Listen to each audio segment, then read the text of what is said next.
Bom dia. Bom, primeiro quero agradecer a presença de vocês. Depois de alguns bons anos sem acontecer sem Valinhos trazer este evento para cá, né? Você tem ideia, professor, de quanto tempo que não acontece a Semana Nacional do Museu aqui? A gestão do Mário, acho que sabe. Até 2012, porque Então, de lá para cá acho que não teve mais. Então é um passo importante aí que nós estamos dando nessa gestão de trazer a importância deste tema, né? Mesmo é bem restrito, é bem segmentado e o público, como nós podemos ver, de interesse, ele não é um evento de massa, mas é o nosso primeiro passo. Temos certeza que para que o evento retome, assim como nós fizemos com o Carnaval, para quem presenciou o Carnaval na cidade, né, nós retornamos o Carnaval à cidade depois de 10 anos, né, André, que também ela faz parte aí, né, da história do Carnaval também da cidade. Demos o primeiro passo, não deu o público que nós esperávamos, mas foi de uma grandiosidade, uma representatividade gigante no município. Espero que esse também seja uma iniciativa que nós estamos tendo e que possa crescer, prosperar e aumentar ano a ano. Por isso eu quero agradecer aqui ao professor Adalto, que foi meu professor na faculdade, meu professor de História, sou turismólogo, e ele contribuiu com o conhecimento dele, não só para mim, mas para toda a minha turma, e contribui até hoje, então muitas turmas devem ter formado aí centenas, milhares de alunos, né, professor, nessa jornada acadêmica. Agradecer o Jonathan da USP, obrigado pela presença. Daqui a pouco vai ter um momento aí de vocês também, né, aqui no nosso evento. E agradecer o David, representando aí a Centro Cultural, nosso professor, coordenador, obrigado mesmo. A Andréia, faz parte da nossa equipe. E na presença aqui do nosso diretor do patrimônio, o Ivan, a qual eu convido aqui para dar as boas-vindas para os nossos convidados. Parabéns pela iniciativa em resgatar esse importante evento no município. E, por favor, faça as honras da casa. Obrigado, viu, pessoal, pela presença. Vou ser breve nas minhas falas, agradecer como o Vitor já disse, agradecimento a todos, agradecer ao professor Adalto, que é aceitado, confiado em gente, está aqui presente na Semana Nacional dos Museus, a USP Campinas, ter confiado também com a gente nesse projeto. Também agradecer a todos que sempre contribuíram aqui para o museu, em especial com o Marcel, a Associação Histórica, com a gente sempre caminhando, Ulisses, o Marco também sempre está falando aqui. A gente agradecer a todos. O secretário mandou um abraço a todos. Ele teve um compromisso, não pôde estar aqui. Ele desejou um bom trabalho para nós, uma boa Semana Nacional dos Museus. E hoje é um dia emblemático, né? Nós estamos comemorando o Dia Nacional dos Museus do nosso país. E aqui nós temos o nosso museu, que é um patrimônio também arqueológico, né? Um patrimônio histórico nosso. Então, a gente sempre fala que o patrimônio poder ser vivo, poder estar em conexão com a gente, ele só tem aquele valor se a gente conseguir escutá-lo, né? Então, para a gente escutá-lo, a gente precisa de um professor para poder falar para nós qual que é a memória que a gente tem aqui. Então, esse momento que a gente tem hoje, na Semana Nacional dos Museus, a nossa ideia, nosso propósito foi, do nosso departamento, e falar um pouco sobre a memória, trazer um pouco e depois todos poderem vivenciar, poder também representar o que sentiu, qual é a sua identidade aqui com o nosso museu. Então, junto com a USP, depois todos vão ter essa oportunidade de fazer os desenhos. E os desenhos nós vamos deixar exposto aqui no hall por um mês. E depois todo mundo vai. Antes de terminar, também quero agradecer à Secretaria de Cultura e todo o departamento, aqui nós temos a Andréia, o Otávio, o Pazelli. E vamos, bom evento para todos.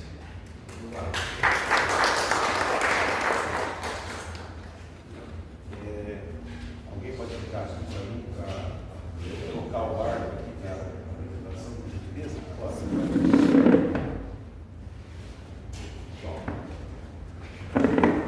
Bom dia a todos. Espero que todos estejam bem. 9h27 na capital do Rio Grosso. agradecer a Prefeitura de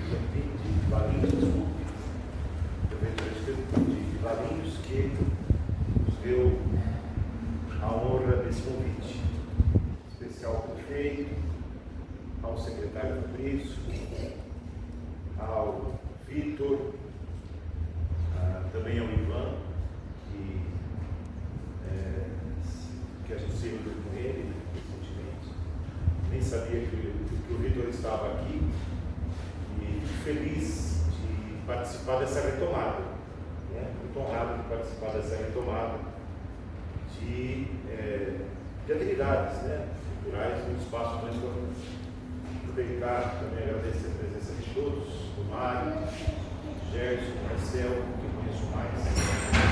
Bom, eu sou Adalto Camado, eu sou pesquisador em História, sou professor de História, na verdade, pesquisador da História de Valinhos.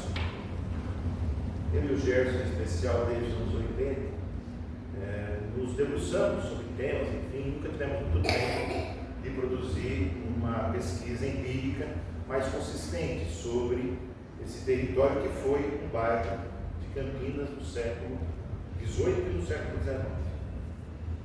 Algo sempre nos incomodou, né? Sempre incomodou a mim e o Gerson, que é o fato de que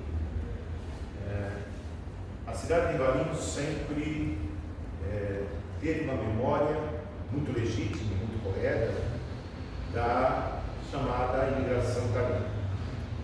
Nessas memórias que foram construídas, legitimamente por sinal, não houve, digamos assim, uma preocupação maior em investigar algo que estava mais longe no tempo, que era o século XVIII e o século XIX, onde eu me debrucei recentemente. O Gerson trabalha mais no século XX, mas eu me debrucei muito no século XVIII e XIX, e a partir daí eu consegui construir, com a pesquisa, uma narrativa histórica sobre esse território, lembrando, né, e resgatando aquilo que ele tinha de pessoas, de produção econômica e de cultura. Essa pesquisa é uma pesquisa em andamento, então é por isso que eu vou denominá-la de apontamentos de uma pesquisa. Tá? História de Valinhos, 17 e 19, o século XVI eu meio que esqueço, tá? E é um século que não havia aqui colonização, apesar dos índios Guaianá por aqui passarem. Eles eram nômades, realmente, que passavam por aqui. Tem um capítulo sobre isso já escrito, mas eu vou me debruçar em outras coisas hoje. Aqui ao fundo você tem uma gravura do Hércules Florence, ou Hércules Florence, se você preferir, do Pouso de Juqueri. É aqui em Mariporã, é pertinho.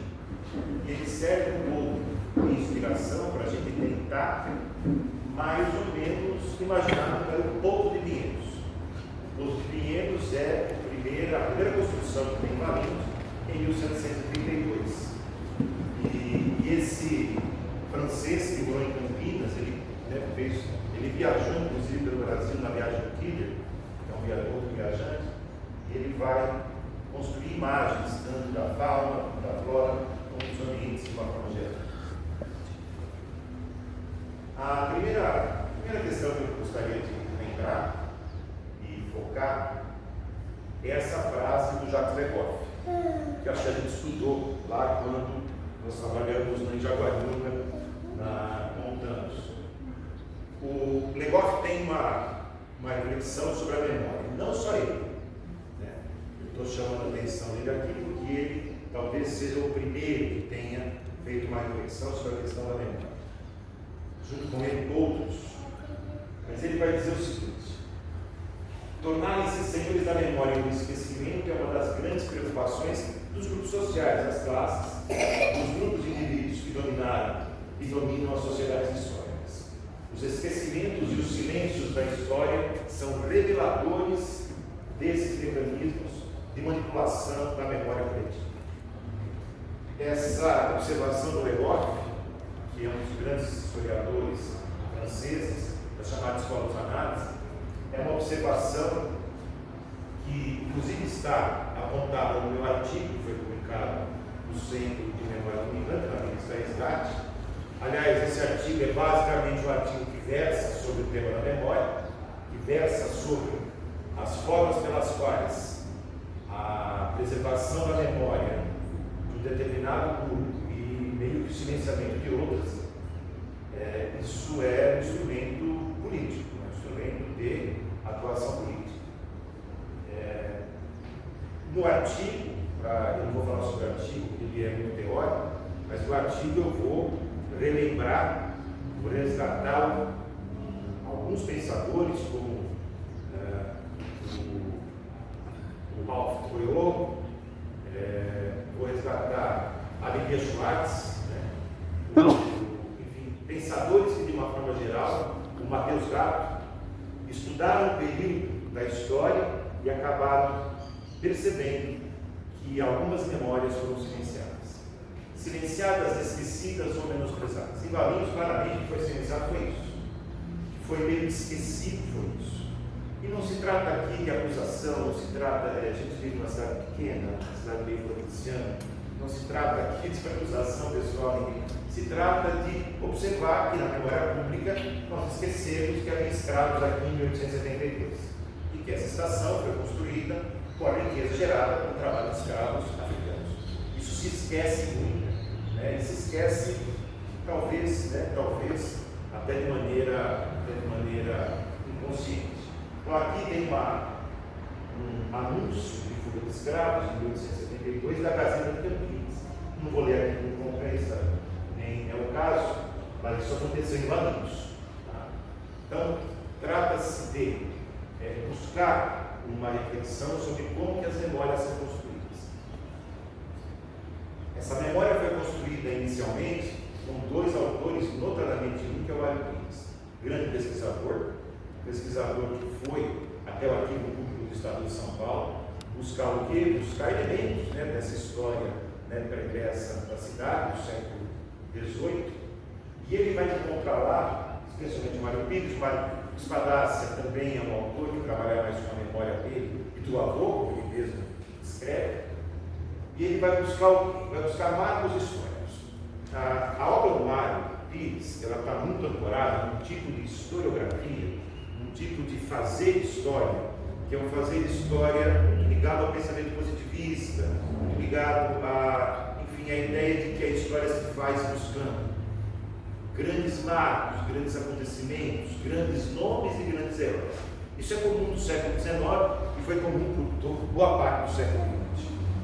Então ele vai buscar esses marcos históricos com alguma competência, acho que era com grande competência, que chegou a encontrar inclusive, né, a Carta de Sesmaria. Ele vai encontrar esse marco histórico na concessão de Sesmaria, que foi dada ao Alexandre Simões Vieira, em 1732, na margem do Rio Pinheiro.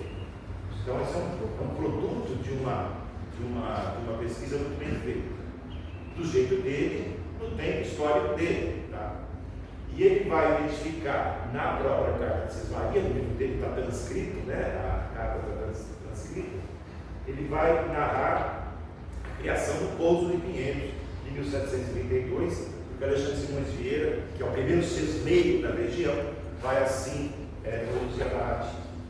Então ele vai buscar o quê? Vai buscar esses marcos, vai buscar essas fundações. Isso não é o que eu faço, tá? Isso é história social, mas isso é importante, de uma forma ou de outra, também contribui para um certo esquadrinhamento da região aqui no século XVIII e no século XIX. O Spadassia José Spadassia, ele vai buscar como marco essa estação aqui. Ele, aliás, diz literalmente, a história de Valinhos começa com a inauguração da estação, está no livro dele. Tá? Enfim, são marcos que esses memorialistas, como eu chamo de memorialistas, porque não são historiadores profissionais, que não é nenhum demérito, tá? Os memorialistas são super importantes para a história e para a memória de uma forma geral. Os positivistas sempre buscaram origem e identidade. Uma origem, a Livia Schwartz chama uma origem digna. Os grupos humanos, de uma forma geral, se preocupam com isso. Vamos buscar uma origem que seja digna para o nosso grupo, o que é legítimo, né? É absolutamente legítimo. O Mário Pires vai buscar essa origem um pouco naquela pessoa que ele identifica como a primeira moradora da região, que é a Suzana de Guzmão, que ele encontra nos maços de população de 1767, que estão no arquivo público do Estado de São Paulo. Hoje estão todos na internet. Na época, eles teve que pegar e lá e buscar no original. Ele encontrou a Suzana de Guzmão, porque está escrito lá que ela habitava as margens do Rio Grande do Pinheiros. Então ele toma isso como uma origem também. Ele vai dizer que a identidade tem muito a ver, ele diz isso literalmente também, a identidade da cidade são os ficos e a função. O Espadaci vai buscar o quê? Vai buscar essa identidade e essa origem na imigração italiana. Tá? Ele fala, os dois falam muito rapidamente sobre a questão do século XVIII e XIX. Vamos lembrar que teve um pouco de café e um pouco de açúcar aqui. Há um silenciamento sobre a questão da escravidão, o que é um pouco resultado de como eles chegavam, né, da história e da experiência ou das experiências que eles tinham naquele momento. De qualquer maneira,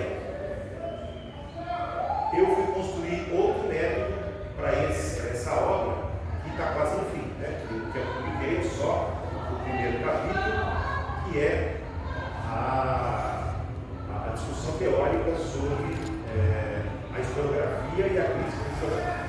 Na verdade, eu busquei um método, ele é um método para estudar esse território, só que é um território do século XVIII e XIX, é Barra de Campinas. E esse método pressupõe um cruzamento de fontes, que é uma coisa que eu e o Gerson fazemos, muitos historiadores profissionais fazem.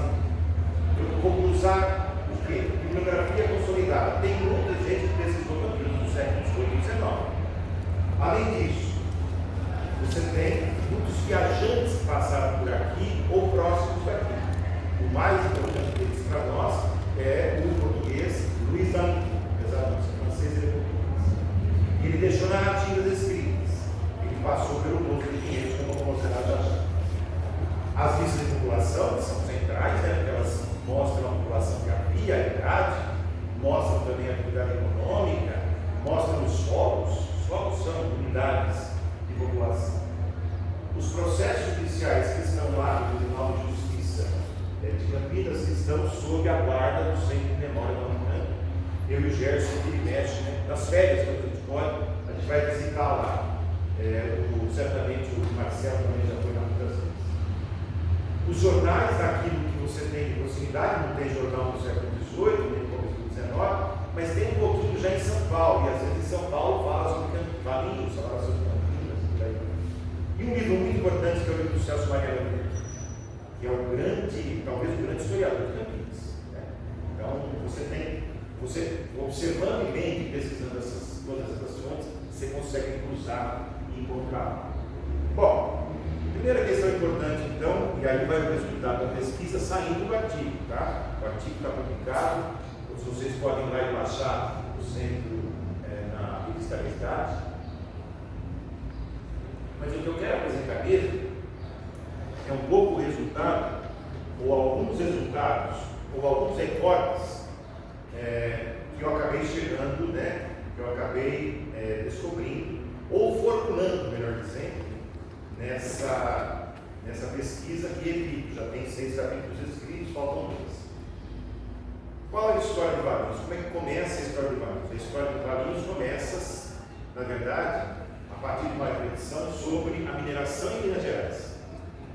Vocês sabem, né, final do século XVII, começo do XVIII, começa a mineração na região das Minas. Quem é que descobriu o ouro lá nas Minas? Os bandeirantes paulistas.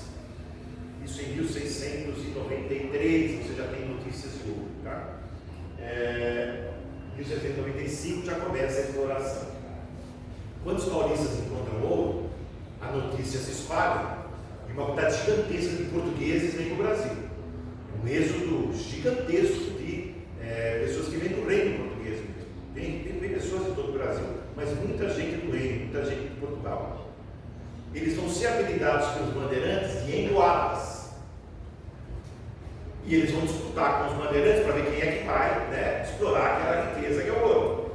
Isso vai resultar na Guerra dos Emboabas. A Guerra dos Emboabas vai ter seu apogeu em 1708 e os paulistas vão perder. Os bandeirantes paulistas vão perder a Guerra dos Irmãos, vão ter que sair de lá. Quando eles saem de lá, eles voltam para São Paulo e precisam saber o que fazer. Os bandeirantes sempre foram meio, um grupo meio separado da colônia, um grupo que não participou da centralidade econômica da colônia, porque a centralidade estava no Nordeste ou na região das Minas. Os bandeirantes voltam e eles vão buscar o quê? Outros caminhos para encontrar ouro. E basicamente eles vão buscar ouro na região centro-oeste, não mais na região das Minas. Tanto é que eles vão encontrar ouro em Cuiabá, isso em 1700 se não me falar a memória, 25 ou 18, algo do tipo. O fato é que você tem os bandeirantes buscando esses caminhos, só que olha, a distância entre São Paulo e Cuiabá é longa, especialmente se você considerar o que era o século XVIII. Na época, então, uma distância muito grande e não havia caminhos. O que é que fazem os paulistas, inclusive com o apoio da coroa portuguesa? Vão abrir um novo caminho, o caminho de Goiás, vai ser uma estrada, uma picada, se você quiser ser mais preciso, que vai ser construída de 1722 a 1725. Quem capitaneou a construção dessa picada? O Anhanguera II, o filho do Anhanguera I, Bartolomeu Brando da Silva. É ele quem abre essa picada. E é nessa picada, nessa estrada, que Alexandre Simões Vieira vai inaugurar um poço ao lado das margens do Ribeirão Pinheiro. Portanto, Valinhos fez parte do caminho. Eu consigo comprovar isso de várias maneiras, que não dá para. O Dalincur é um dos que serve de prova para isso, mas Valinhos fez parte do território por onde passou a estrada dos Goiás, por onde passou o caminho que fez com que a colonização do Centro-Oeste pudesse ocorrer, porque saía daqui, passava em Campinas, chegava em Mojimirim e ia embora. Então a Sesmaria de Alexandre Simões Vieira de 32, ela está dentro desse contexto mais geral de colonização progressiva do interior do território até a chegada na região do Centro-Oeste hoje, Cuiabá, um pouco de Goiás, interior da Bahia e por aí vai. Então, assim, esse é um pouco do contexto geral. O Poço de Pinheiros, portanto, está nesse contexto e mais do que isso, ele está no mapa, todo mundo conhece esse mapa, a maioria conhece. Na metade do século XVIII, Portugal contratou Francisco Tosi Colombina para construir mapas sobre a colônia. E aí, ele veio aqui e construiu. A mim não vai dar para enxergar bem, mas a estrada dos Goiás que ele desenha, isso tem fácil, você tem na internet, você pode procurar. Sai de São Paulo, passa em Jundiaí, passa em Pinheiros, que é denominado município, antes passa numa outra estação, que eu não sei qual que é agora, passa por Campinas e vai embora. Ele está na estrada do Goiás, que é onde o Dalincur passou. Então você tem o quê? Você tem Valinhos no mapa já em meados do século XVIII, nomeado como Pinheiros apenas. Aliás, como muitos nomearam, Pinheiros, Rancho de Pinheiros, Poço de Pinheiros, aí tem várias nomeações. Muito bem. Tem alguns temas que eu preciso tratar, porque eu preciso chegar nas pessoas que aqui habitavam no século XVIII e XIX. E para você encontrar essas pessoas, você precisa saber o nome dos locais. E você precisa saber, enfim, o nome dos locais para conseguir, ó, se ler a documentação, é que você vai destacar o território de Valinhos e as fazendas, é que você vai destacar a fazenda Tapé e a fazenda Dois Córregos, do Antônio Teixeira Nogueira, e no caso da Tapé, do Brigadeiro Luiz Antônio, é que você vai conseguir destacar, com saber do nome, o nome pelo qual esse território era chamado na documentação, e mais ou menos entendendo também como é a localização, qual era a localização do Poço de Pinheiros. O Mário Pires, ele vai afirmar que o Poço de Pinheiros, ele vai, na verdade, sugerir, não chega a afirmar, mas ele vai sugerir pelas pesquisas dele, por aquilo que ele levantou, que o Poço de Pinheiros ficava na Capoava. O Poço de Pinheiros não ficava na Capoava. O Poço de Pinheiros ficava entre o limite com o Vinhedo, lá no final da Paulista, a rodovia dos Andrades, até aqui, passando pela Avenida Paulista, virando pela Richeza, chegando aqui. pedaço e na margem de lá, não é na margem de cá, é na margem de lá que você tinha Poço de Pinheiros.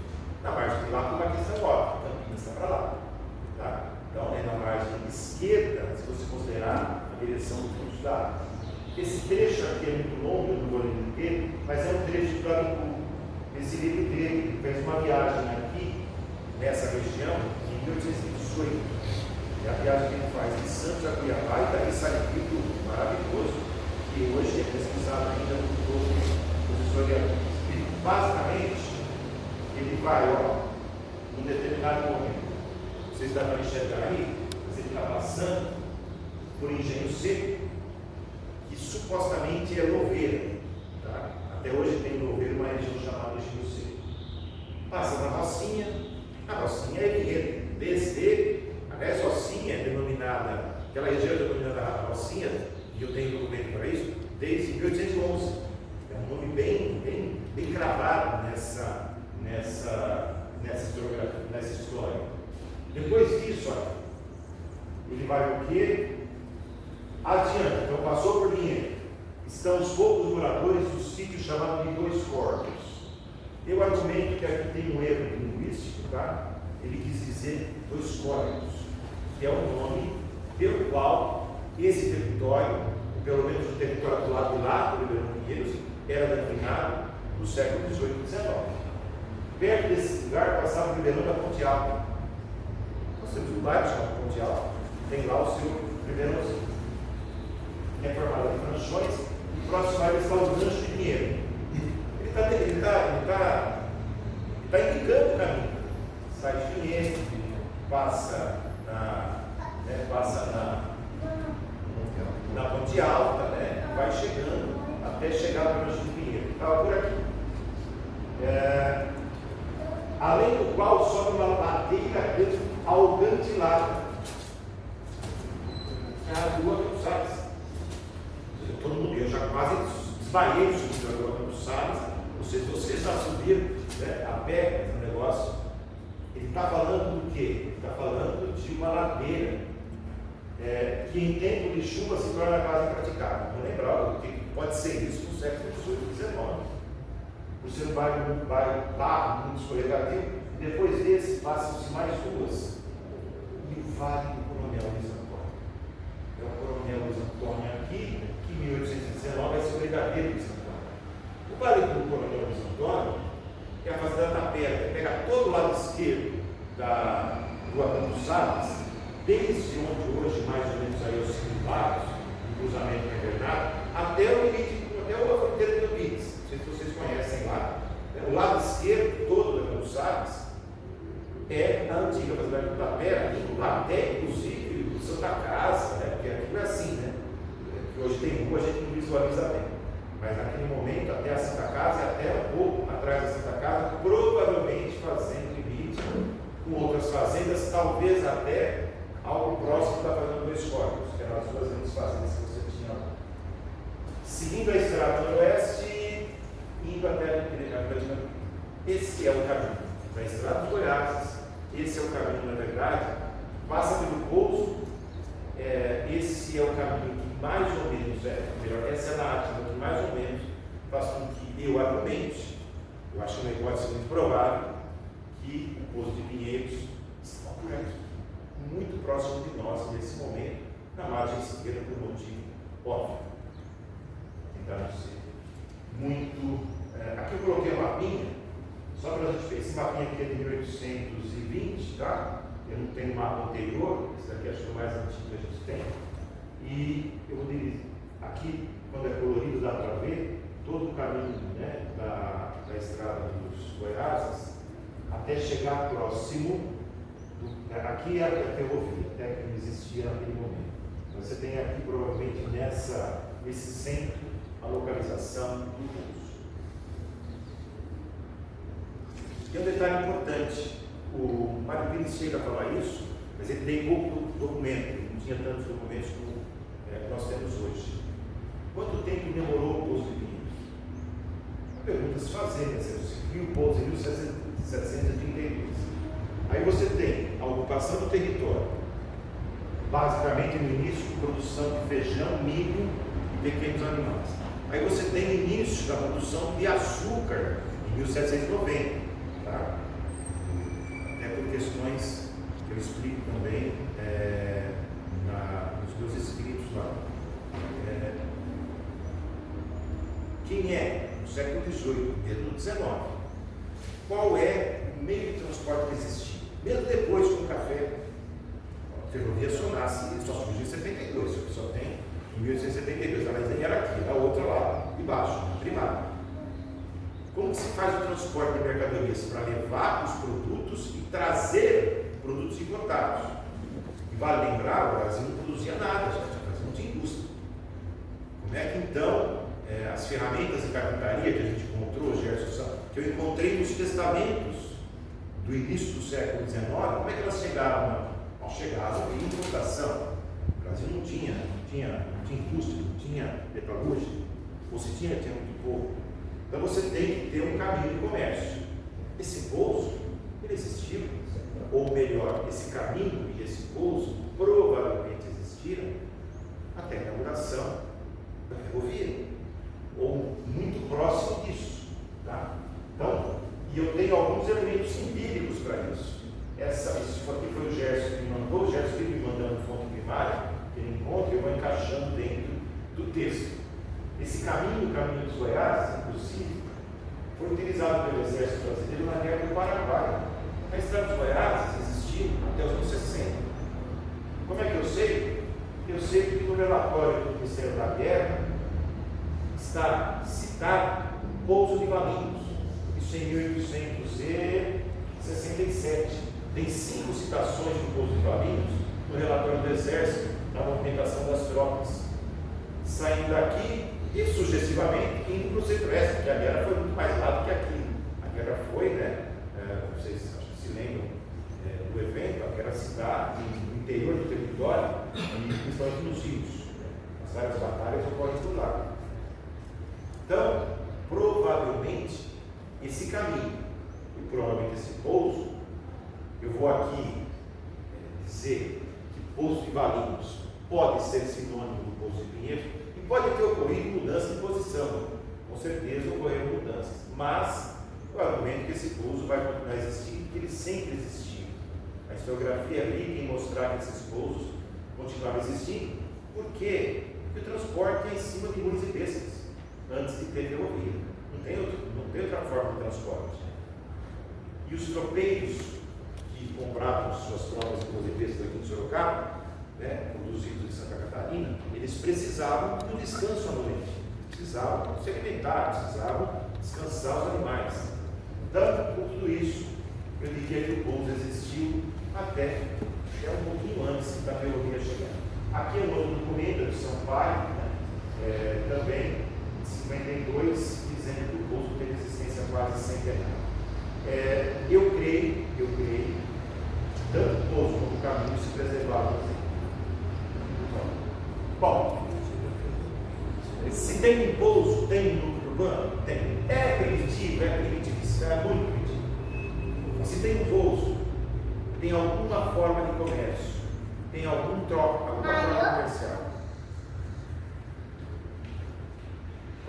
Como é que eu argumento? Qual a justificativa histórica central para dizer que você tem um pouso e que havia aqui alguma atividade urbana? Repito, urbano dos moldes do século XVIII e XIX. Ninguém vai pensar em loja, ninguém vai pensar em algo do tipo. Comércio de exportação e importação de 32 até 72 foi feito como? Como que foi feito esse comércio de importação? Como é que o enxó, para falar aquela ferramenta de carpintaria que demorei para descobrir o que é o enxó, como é que o enxó foi trazido aqui para o fazendeiro de Campinas, que produzia, aliás, ele produzia cana-de-açúcar, produzia só milho, feijão e mais. Esse enxó chegou por algum caminho, ele chegou por um caminho, chegou aqui, foi comercializado. Então eu creio que o pouso servia para isso. Na Gazeta de Campinas, de 1870, tem um autor, o Jorge Miranda, que vai falar sobre a importância desses gêneros de importação. Porque a gente só fala de exportação. Você fala de interior do estado de São Paulo, você fala do Brasil, só exporta café, exporta açúcar. Aí o que trazia? Você tinha que comprar? Não tinha ferramenta no Brasil. E roupa. Né? E, enfim, todos os produtos que vinham basicamente da Inglaterra. Apesar de termos final do século XIX, e também um pouco da França. Então ele tem aqui um argumento mostrando, né, ele tem aqui, ele está discutindo aqui onde vai ficar a estação, ele está dizendo, olha, os gêneros de importação também são importantes e avultados. Ou seja, você exporta em grande quantidade, mas você também importa. Então, eu diria que eu sugiro, é algo que não tem prova, é apenas uma sugestão muito forte, e que o Poço de Pinheiros era um centro urbano, minimamente urbano, com as características da urbanidade que podia haver no século XVIII e XIX. O nome do bairro? É um bairro de Campinas. Qual o nome? Tem que ter um nome.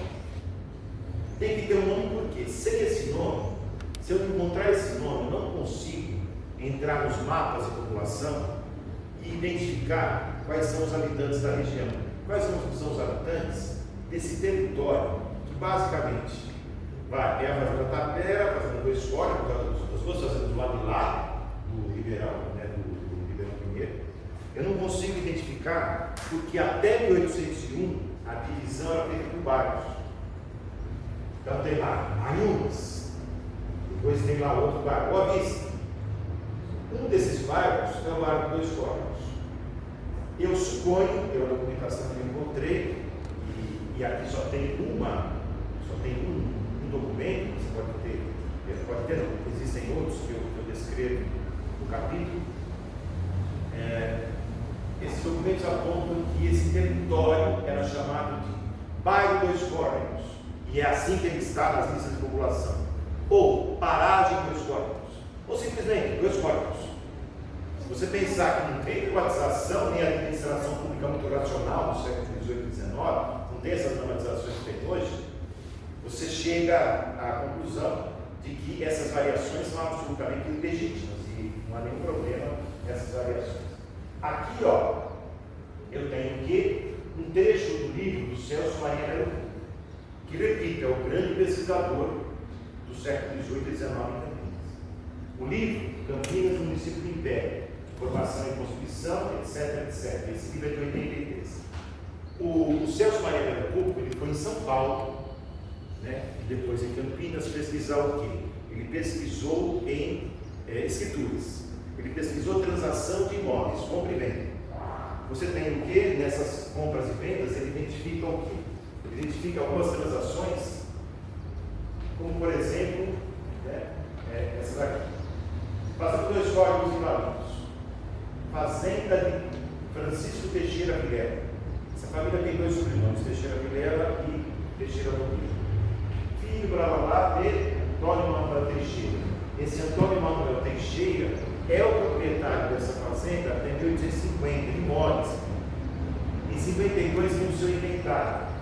Aliás, eu tenho esse inventário, que a gente ficou procurando ainda não sei como agora, e fica com o seu filho, Francisco Teixeira Vilela, que é o filho dele. Então passa a propriedade do filho. Foi vendida, blá blá blá. E onde fica isso? No bairro da Escola, que eu não vou identificar aqui agora, né? Mas enfim. No site da prefeitura, tá? Tem um erro crasso. Está dizendo lá que a Fazenda dos Córregos era do Brigadeiro Luiz Antônio. Nunca foi. O Brigadeiro Luiz Antônio está na capela. Isso está lá errado há quantos anos? Uns 1.500 anos. Né? Você tem aqui o quê? Você tem aqui, eu consegui identificar um nome. O que é importante identificar um nome e um bairro? E o bairro eu identifico não só por essa documentação, mas por várias outras. Assim, ó, dividiu a fazenda em lotes para venda, isso na continuidade. Mudou seu nome para Centro Escolástico. Isso é Valinhos. Tem um bairro chamado Centro Escolástico em Valinhos. Então, você vai perdendo esse. Por isso que eu falo de cruzamento de fonte, né? Você vai ficar cruzando essas fontes e conhecer um pouco a cidade também. Eu conheço um pouco só, mas sou daqui, alguma coisa a gente conhece. Então, tem o livro Pércio Pacheco Silva, não sei se vocês já ouviram falar, que é o filho do. Ele é, na verdade, ele é filho do Francisco, do Antônio Pacheco Silva. E ele herdou essas terras aqui. Aliás, ele está citado aqui em algum lugar, pertenceu a Pércio Baixense. O Pércio, no livro dele, diz o quê? Olha, eu herdei a fazenda dos Escórios, né? E aí o Babilônio para Santo Escolástica. Você vai então buscando essas fontes, cruzando, você vai descobrir que dois Escórios eram valinhos, que essa paragem dos Escórios, como o Celso Maria chama, denomina em outro momento, é o território onde hoje, mais ou menos, está lá, desde vai, onde hoje tem do lado do portal, tá? Mais ou menos o portal. Eu creio que não avançava para o lado de onde hoje é Anguera, né? E aí você tem a chegada dessa propriedade mais do lado. Fala, Jesus. Só para lembrar que a Santa Escolástica, antes de ter sido retalhada no início do século XX, ela chegava até ali, mais ou menos, até o bairro São Cristóvão, a Avenida Paulista, ela chegava até aqui embaixo. Era um gigantesco Era lá de gigantesco. Mas no século XVIII, XIX era lá de fundos, né? Não era só dois córregos. Então, por que é importante isso? A gente fica em nome, uma fazenda, eu vou lá para o Tribunal de Justiça, eu encontro o testamento dele. O testamento dele eu já tenho, né? Já escrevi algo. Então eu encontro a vida das pessoas, que é o que me interessa quando se fala em história social. Então esses caminhos todos, identificação do pouso, do caminho, identificação das fazendas, identificação dos nomes, eles são fundamentais para a gente acessar as informações que estão nos processos judiciais, que estão, graças aos deuses, guardados em memória americana, e lá a gente tem esse acesso. O outro é a Fazenda da Pé. O brigadeiro Luiz Antônio, que nunca foi dono da Fazenda dos Córregos, pelo amor de Deus, meu querido Vitor vai consertar isso, né? Lá no site da prefeitura. Vou anotar aí, Ivan. Tá errado lá. E é uma coisa oficial, né? Mas tudo bem também, né? Porque também não dá minha pesquisa, enfim, é normal. O Celso Maria Mercurio, ele também vai falar sobre a transação que gerou o quê? A compra da Fazenda Tapera. A Fazenda Tapera não era do brigadeiro Luiz Antônio. Ele comprou a fazenda em 1798. Isso está na escritura, eu repito. Ele foi pesquisar em escrituras de compra e venda. E ele vai fazer toda a narrativa, né? De como que o brigadeiro, o coronel Luiz Antônio, porque ele não era brigadeiro ainda. O Luiz Antônio de Souza Queiroz só vai ser brigadeiro em 1819. Mas é o que ele falece. Até 18 ele foi só coronel. Mas ele vai fazer essa compra do assunto da tabela em 1798. E ele vai fazer a compra desse e de outros. Onde? Na paragem chamada Dois Córregos. O Celso Maria Mercurio, ele diz literalmente, é o brigadeiro, não sei se vocês conhecem a história do brigadeiro de Santo Antônio, ele é um português que veio de Amarante, em Portugal. Ele tem negócios com o governo português e ele vai introduzir aqui, Valinhos é a primeira propriedade que ele compra, e ele vai introduzir aqui uma economia da cana-de-açúcar e produção de cana com fins comerciais, porque antes dos anos 90, no século XVIII, era mais produção de milho, feijão e subsistência. A partir de 90 você começa a ter uma agricultura comercial. Isso por conta, fundamentalmente, da crise do açúcar no Haiti. Porque no Haiti, né, teve a Revolução Haitiana, em 1700, que terminou lá em 99, e que desarranjou a produção de açúcar naquela região. Isso faz com que o preço do açúcar suba. Então vai ter muito açúcar no interior de São Paulo sendo produzido nesse momento, no final do século XVIII, e aqui na região até mais ou menos 1830, 1840. Esse período é um período muito rico de constituição de uma riqueza muito grande, uma riqueza material muito grande. Tá? Eu costumo dizer, e vou concluir com isso, né? Essa riqueza criou as condições, inclusive, para a expansão do café depois. Só que a expansão do café ocorreu do lado de lá, mas muito mais desse lado de cá, né? Para a região do lado de lá. Esse José Barbosa da Cunha Barato, esse cara aqui era de Valinhos, ele era letrado, foi o primeiro advogado de Campinas. O primeiro rabo, na verdade, não existia, né, Mário? Não existia, você não tinha coisa de direito. Mas se o sujeito era alfabetizado, conhecia um pouco as leis, ele já era considerado um advogado. A biblioteca dele tem as ordenações filipinas. Como é que eu sei disso? Bom, você foi lá no testamento dele e no rol do inventário dele, no rol de propriedades, você encontrou. Obviamente, para isso você tem que ter certeza que ele habitava aqui. Como é que eu sei que ele habitava aqui? Porque ele está no bairro Dois Córregos, quando você vai buscar nas listas de população. Então eu falei da fazenda Tapera, eu falei da fazenda Dois Córregos. Aqui esse mapinha, que o Marcelo conhece bem, é de 1810. Aqui não está dando para ver direito, mas ó, aqui está Campinas e para cá está Valinhos. O brigadeiro Luiz Antônio ele mudou um pouco as estradas. E ele disse, claro, isso está escrito nesse mapa. Francisco Teixeira Vilela, que fez esse mapa, indica isso. O brigadeiro Luiz Antônio estava incomodado, que a estrada passava bem no meio da propriedade dele, né? Então estava um pouco incomodado com isso. Ele muda a estrada. Ele cria uma estrada aqui por cima, tá? E ele vai mais ou menos utilizar essas estradas aqui. Aqui é a transcrição do que está escrito aqui. Tá? Isso aqui foi feito pelo governador da província, ou melhor, da capitania, entendeu o que ele tinha feito. Aqui em cima, sabe o que tem? A Boca dos Salles. A estrada nova que ele faz, até onde eu consigo entender, até onde eu consigo perceber, e evidentemente aí é uma hipótese também, é a Boca dos Salles. Então, Valinhos está no mapa desde 1810.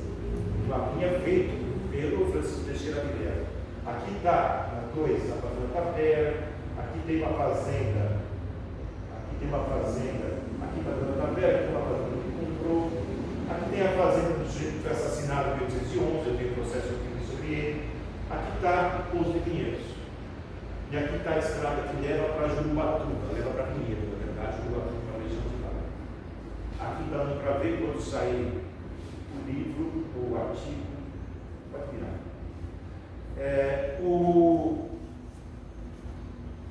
O nosso querido Hércules Florense,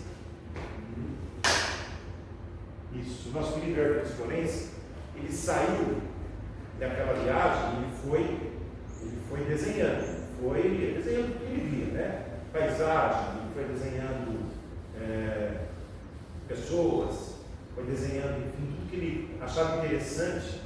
E hoje toda, ou se não toda, mas a maior parte da coleção do Hércules Florense está no Instituto Moreira Salles, que é um instituto importante, né, de preservação da memória. Essa imagem que ele construiu é a vista do sítio de Antônio Manuel Teixeira, como que a gente conhece já, a 5 léguas de São Carlos, província de São Paulo, 1834. Aquarela, blá blá blá, do quinto. Será que é a Fazenda Dois Córregos?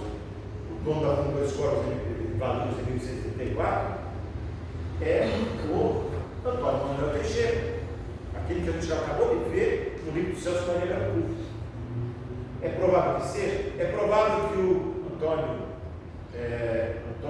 Manuel Teixeira tivesse outras propriedades? É provável.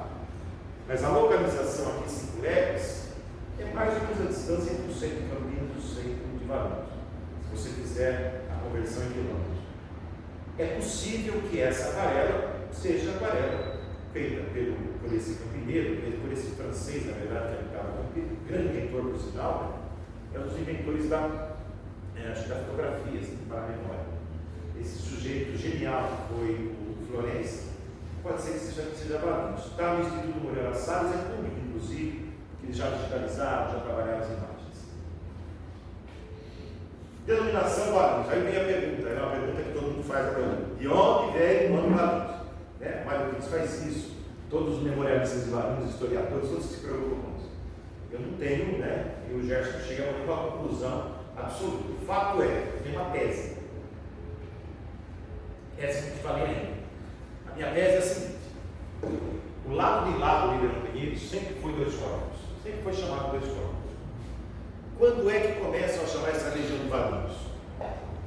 Pelos registros que temos, essa notícia que o Gerson me mandou, em 1858, o jornal Publicador Paulistano, pela primeira vez, um determinado tema lá, estrada, fala sobre Valinhos. O governador quer que o Souza Aranha mude a estrada, blá blá blá. Em 67, ela estava no relatório do Exército, que a gente acabou de ver. Em 72, ela está no relatório da diretoria da Companhia Paulista de Estradas de Ferro. Está aqui, que a Companhia de Estradas de Ferro ela vai dando relatórios para os acionistas. Então, está aqui também. Legal. Até 58, eu não tenho notícia da palavra Valinhos. Então, primeira constatação. Primeiro, o nome dessa região, dessa cidade, desse distrito, ele foi criado a partir daquilo que eu chamo de agentes externos. O que são agentes externos? Jornais, o exército e quem construiu a ferrovia e montou relatórios, que são os engenheiros. Não foi alguém daqui que criou esse nome, foram pessoas que identificaram esse território como Valinhos. Isso está muito aparente, porque na documentação da região você não tem isso naquele período. A minha tese é que em 1850, 60, durante até a criação do distrito, mais ou menos, do lado de lá continuou sendo chamado Dois Corpos. E Valinhos é uma denominação do lado de cá. Por quê? Porque a estação está virada lá. A estação não está virada para o lado antigo da cidade, ela está virada para o lado novo, por um motivo simples. Os grandes cafezais mais produtivos, de terras mais férteis, porque o lado de lá estava bastante castigado pelo açúcar, os grandes cafezais que mais geraram riqueza estão do lado de lá. É a Fazenda Pinheiros, é lá no Castro Prado, é lá do lado da Jardim Pinheiros, né? Secados. Aliás, essa é a explicação para estar virado para o lado de lá, não para o lado de cá. As terras do café eram mais férteis, né? O café seria melhor produzido daquele lado, porque as terras eram terras virgens, não eram terras do açúcar, né? A cana de açúcar, que suga bastante a terra. Então, essa é a minha tese sobre o porquê que está virado para lá. E também a sugestão sobre a divisão dos nomes. Quando ela é para distrito, é tudo vira Valinhos, ou talvez um pouco mais. Agora vamos para aquilo que eu achei. Em 5 minutos eu falo, porque vai esgotar os meus 50 minutos. Eu encontrei pessoas, que é o que me interessa. Todas essas voltas é para encontrar as pessoas que moravam. Afinal de contas, está falando do quê? Estou falando de um território que em 1797 tem 30 focos. Isso está contabilizado pelas listas de população. Tem uma população de 239 indivíduos vivendo nesses 30 focos. Fogo pode ser qualquer coisa, tá? Pode ser uma fazenda, pode ser um sítio, pode ser uma chácara, pode ser uma casa. É uma unidade familiar. Em 1801, 36 focos, 308 habitantes. Cresceu um pouquinho. E esse crescimento vai acelerar no começo do século XIX. O que se faz aqui até os anos 90?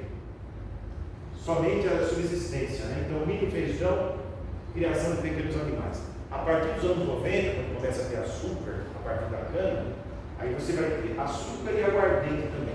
O aguardente é um subproduto, né, de açúcar, do processo de produção de açúcar, vai aparecer aqui e vai ser dividido em canadas, né? A gente vê isso muito nas listas de população. Tantas canadas, o proprietário produziu, sei lá, 70 canadas, 100. Esse é o território de Valinhos. Esqueci. Esqueceram só café, esqueceram também açúcar. De 97 a 1801. Pode virar, por favor. Aí tem outras pessoas. Não tem condições até. Esse é só um exemplo, tá? Só um exemplo de várias tabelas que eu fiz. Senão vai ficar horripilante aqui a apresentação e macabra. Aqui é mais ou menos um estudo sobre a população livre. Você tem 214 indivíduos livres, mais ou menos distribuídos com essas idades aqui. A concentração é sempre naquilo que o Howard Mendes, meu orientador de mestrado, chamava de idade produtiva. O que é idade produtiva? Para ele, 11 a 60 anos mais ou menos. Então vai estar sempre concentrado aqui. E tem uma senhora aqui com 97 anos de idade, né? Que é uma exceção, evidentemente, mas que também está contabilizado. Escravos no bairro Dois Corpos, em 97, 1801. Aqui no caso, 1801, que eu só recordei 1801 para mostrar aqui, tem 94 escravos. 94 indivíduos escravizados, e aqui a divisão de homens e mulheres, tem mais homens do que mulheres, por uma questão óbvia, uma questão óbvia, os homens são os que trabalham na agricultura, são os braços, né, da agricultura, e a divisão em idades também, olha, a maior parte em idade produtiva, idade que serve para trabalhar naquelas atividades extremamente exaustivas e penosas da agricultura. O Mário Pires vai dizer que o primeiro habitante de Campinas é a Suzana de Guzmão. Eu vou dizer que o primeiro habitante de Campinas, que eu tenho registro, que eu entendi, é o escravo José. Solteiro, ele era escravo de João Rodrigues da Cunha. João Rodrigues da Cunha habitava aqui, olha, o bairro Dois Córregos, em 1769. Ele faleceu e a sua esposa, Quitéria Paes de Siqueira, aparece em 97 como viúva no bairro Dois Córregos. Então, esse sujeito morava aqui. O Celso Maria Araújo, organizando, buscando a pesquisa de uma outra pessoa, ele encontra o quê? José, solteiro, em 1756, 27 de fevereiro, escravo de João Rodrigues da Cunha, foi sepultado no cemitério de Campinas, ou das Campinas, né, como era chamado na época, dessa freguesia de Jundiaí. Campinas era uma freguesia de Jundiaí, tá? Não sabe disso, é importante ressaltar, só vai conseguir sua emancipação no final do século XVIII. Então, o primeiro habitante daqui registrado, o Néstor Guzmão, é um escravo, e o proprietário. Se a gente tem que buscar grandes nomes, origens, né, que o Mário Pires, que o positivista, os historiadores positivistas tanto gostam, está aqui sua origem. Muito bem. Aqui, olha, eu vou passar rápido porque isso aqui é só para citar, tá? Só uma citação breve. Eu encontrei personagens fantásticos. A Maria de Cambiá nasceu em Jundiaí e veio para cá, uma mulher pobre, tinha 2 filhos. Eu tenho a história dela. Em 1747, a Quitéria de Jesus, ela casou-se, ela nem casou aqui, casou aqui em outra cidade, e se mudou para o bairro Dois Córregos.